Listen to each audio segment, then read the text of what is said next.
Good morning mga kakitali. Nagising ako ng maaga kasi nagluto ako ng champurado para sa mga bata.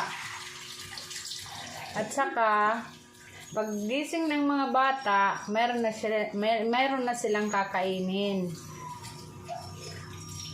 At saka, yung mister ko nagkatay ng manok ngayong umaga para sa aming tanghalian. Lulutuin ko na lang para pag tanghali, ready to eat na. Pupunta nga pala kami sa bukid mamayang tanghali. Sa bundok. Mangunguha kami ng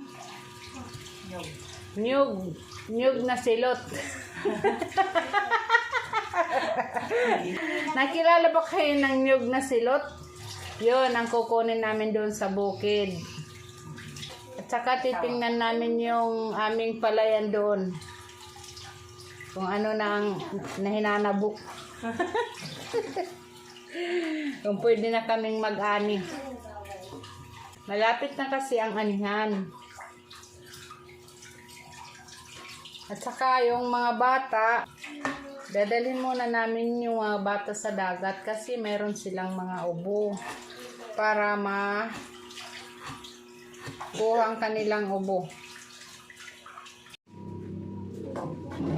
Ito na pala yung manok, guys. Tapos ng tadtarin. At saka lulutuin ko na ngayong umaga. Masarap ito.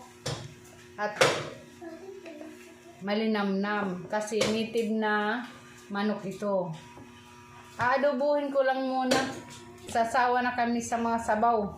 Sabaw sa isda, sabaw ng karne, sabaw ng manok. Ngayon, mag-aadobo lang muna ako. Para maiba naman.